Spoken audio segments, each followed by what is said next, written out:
इतिहासाच्या पानांमध्ये अशा अनेक घटना आहेत ज्या आजही विज्ञानाला आव्हान देतात. पण 1872 सालची ती घटना जिने संपूर्ण जगाला सुन्न करून सोडलं होतं.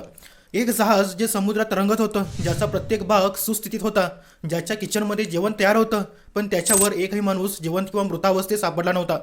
तर 10 माणसं हवेत गायब झाल्यासारखी नाहीशी झाली होती. तर आज 150 वर्ष पूर्ण झाली तरीही तोच प्रश्न कायम आहे. मेरी सेलेस्टी या जहाजावर त्या रात्री नक्की काय घडलं होतं? तो एखादा विज्ञानाचा प्रयोग होता, की खलाशांचं बंड होतं, की समुद्राच्या तळाशी राहणाऱ्या एखाद्या अमानवी शक्तीचा प्रकोप? आज आपण या व्हिडिओमध्ये फक्त वरवरची माहिती नाही, तर या प्रकरणाचा असा इन्व्हेस्टिगेशन रिपोर्ट पाहणार आहोत जो तुम्ही याआधी कधीच ऐकला नसेल. आता खुर्चीचा पट्टा घट्ट बांधा, कारण आज आपण इतिहास आणि विज्ञानाच्या अशा खोल दरीत उतरणार आहोत जिथून परत येण्याची शाश्वती कोणीच देऊ शकत नाही.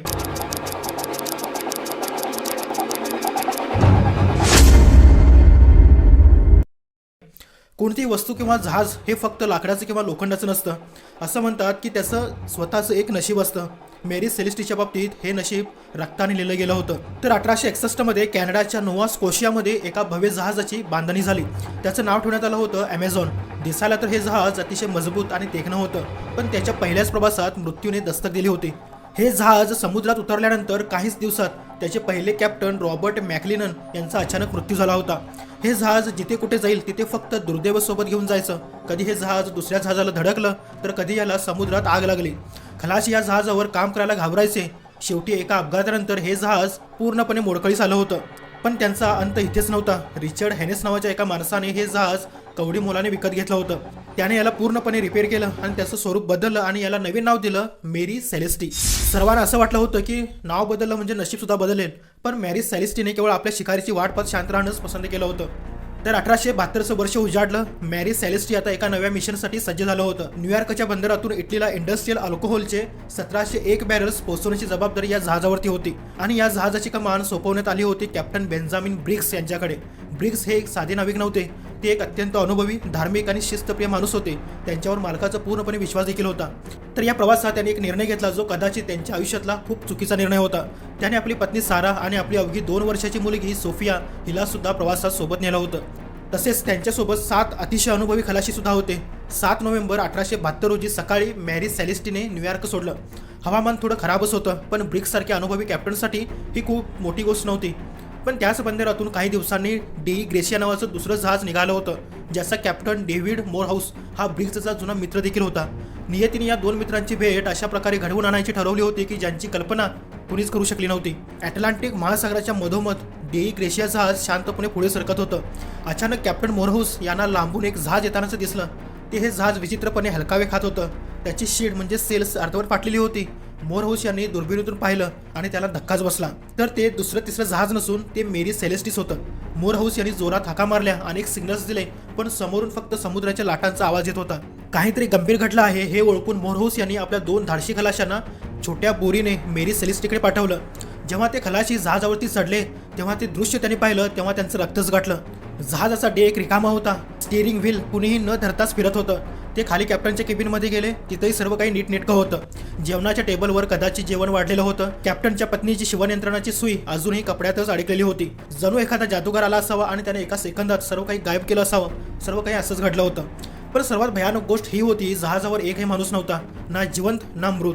जहाजावरची एकमेव लाईफबोट गायब होती. पण का? जर जहाज सुस्थितीत होतं, पाणी भरलं नव्हतं, तर मग अशा शांत जहाजावरून 10 लोकांनी आत्मघाती पाऊल उचलून समुद्रात उडी का घेतली असावी?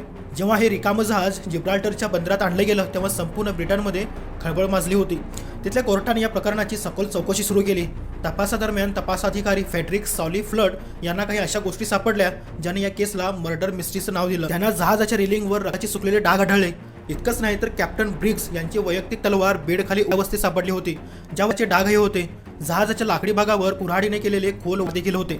असा संशय व्यक्त केला गेला की खलाशांनी दारू पिऊन बंड केलं असावं आणि कॅप्टनच्या कुटुंबाला समुद्रात फेकून दिलं असावं, किंवा कदाचित कॅप्टन मोरहाऊस यांनीच पैशाच्या हव्यासापोटी आपल्या मित्राची हत्या केली असावी.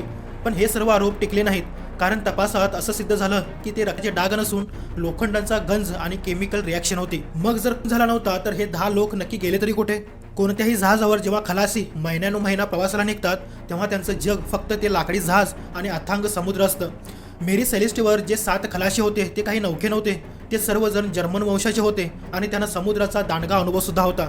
पण तरीही खलाशांमध्ये एक जुनी समजूत असते. जहाजावर महिला असणं अशुभ असतं. ब्रिग्स यांनी त्यांच्या पत्नीला आणि मुलीला सोबत नेलं होतं, त्यामुळे खलाशांच्या मनात कुठेतरी भीतीची पाल चुकचुकत होतीच. प्रवासाच्या पहिल्या काही दिवसात हवामान अत्यंत प्रतिकूल होतं. अटलांटिक महासागराच्या अजस्त्र लाटा जहाजावर आदळत होत्या.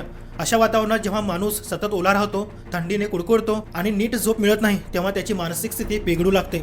पण तरीही कॅप्टन ब्रिग्स यांचा आपल्या क्रूवर पूर्णपणे ताबा होता. मग अचानक 25 नोव्हेंबरला असं काय घडलं असावं की शिस्तप्रिय कॅप्टनने हार मांडली असावी? आता आपण या कथेतील सर्वात महत्त्वाच्या पुराव्याकडे वळूया.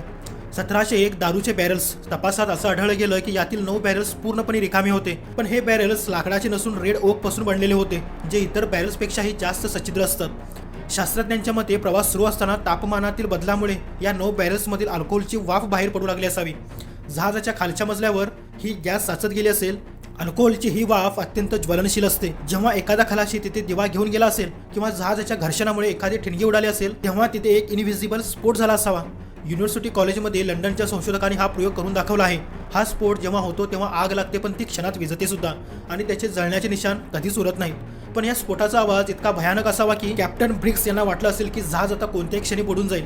आपल्या कुटुंबाला वाचवण्याच्या घाईत त्यांनी लाईफ बोट पाण्यात उतरण्याचा निर्णय घेतला. जेव्हा तपास अधिकारी मॅरी सॅलिस्टीवर पोहोचले तेव्हा त्यांना एक विचित्र गोष्ट दिसली.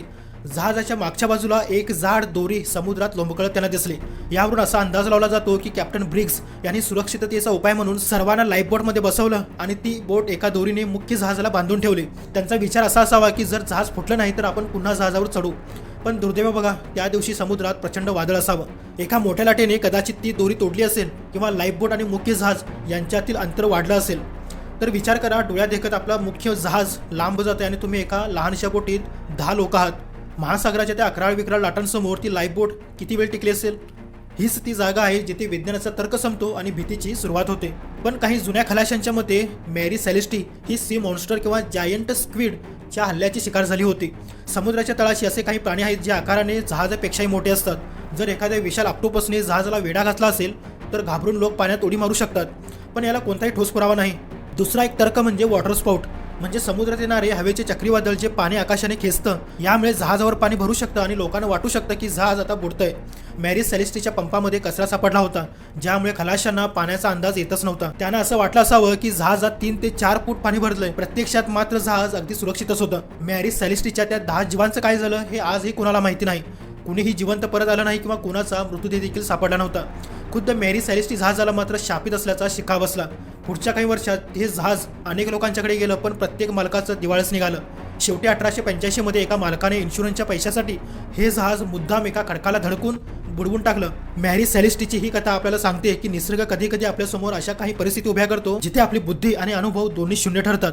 तर ती 10 माणसं आजही अटलांटिकच्या तळाशी कुठेतरी शांत झोपली असतील, पण त्यांची ही कथा आजही कायम जिवंतच राहील.